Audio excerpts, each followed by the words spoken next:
Ladies, today we would like to tell you of some of the trials suffered by the women who were fighting for the right to vote. The vote was not given to women. It was fought for. It took 70 years to secure the vote. The 4 women here today were instrumental in winning this fight. They will tell you about November 14th, 2017, the Night of Terror, among other facts about what they were put through. And we'll begin with Alice Paul.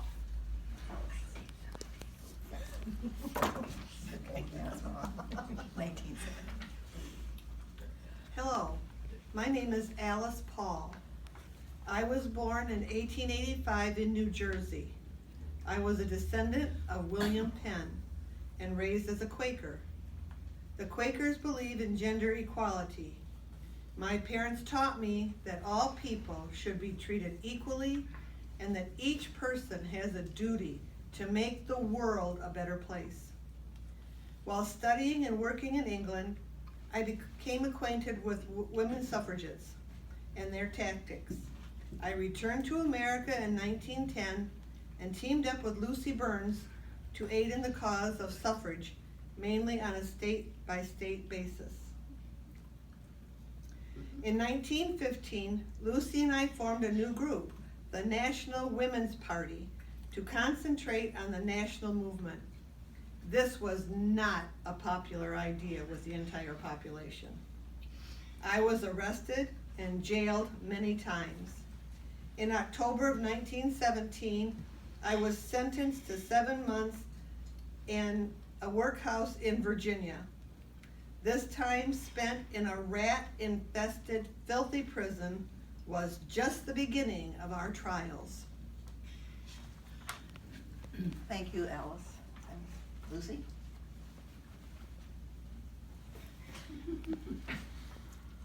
I was born in 1879 in New York. I studied extensively abroad, and while in England, I met Alice Paul. We were both interested in women's issues and decided to go to America and help in the suffrage movement. Along with my good friend Alice, I was co-founder of the National Women's Party. Our party demonstrated in front of the White House. We were known as the Silent Sentinels. We did not make a noise because we knew from experience it would lead to our arrest. On the night of November 14th, 1917, there were 33 suffragettes picketing. We were arrested and taken to a workhouse. The superintendent there was frustrated because we had been arrested so many times. He told the male guards, teach them a lesson. The 33 women were dragged, choked, pinched, and kicked as they were thrown into cells. I started a roll call on my fellow prisoners, and when I refused to stop when ordered to by the guards, my arms were handcuffed to the bars at the top of the cell. I was left standing and bleeding all night, threatened with a straitjacket and gag if I was not quiet. We staged a hunger strike.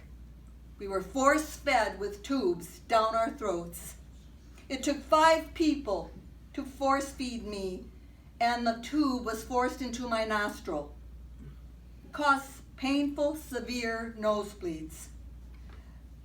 The concoction forced into my system made me ill. Thank you, Lucy. Our next person is Dora. My name is Dora Lewis. I was born in 1862 to a prominent Boston family. I joined the suffrage movement as a wealthy widow.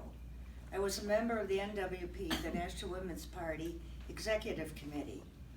I was arrested on the night of November 14th, 1917, along with 32 other suffragists. The guards twisted my arm behind my back and slammed my head on an iron bed twice. I was knocked unconscious. My roommate, Alice Kosu, thought I had been killed. She suffered a heart attack and was left untreated until morning. I was also force-fed. We were forced to ingest a mixture of raw eggs and milk, which sat in our stomachs like a stone. When they forced the tube down my throat, I was gasping and suffocating with the agony of it, and everything turned black when the fluid began pouring in. Thank you, Dora.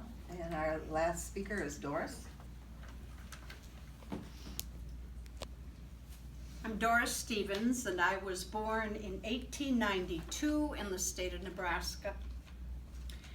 I went on to become a teacher as well as a social worker, and I worked both in Ohio as well as Michigan. I went to Pickett, Washington, D.C. And after I was there, it was Alice Paul who convinced me to stay. And eventually I became the executive director of the Congressional Union for Women's Suffrage and a paid regional organizer. Between 1917 and 1919, I was a participant and part of the Silent Sentinels Vigil. And in the summer of 1917, I was picketing the White House and was arrested. I was sent along with other women to a workhouse, and I was sentenced to 60 days. We received a presidential pardon. It was becoming embarrassing to the government to keep putting all these women in prison. And so we refused that action of Woodrow Wilson because we felt we had done nothing wrong. We were told it was mandatory to leave, that we had no option. Still, we persisted. And I continued to picket and work for women's suffrage until the 19th Amendment was ratified, and after that continued my work with Alice Paul to secure other rights for women. It was in 1920 that I wrote a book. The book is called Jailed for Freedom, and it contains information about the suffragettes, their movement, and especially that night of terror that you've already heard some details about on November the 14th, 1917.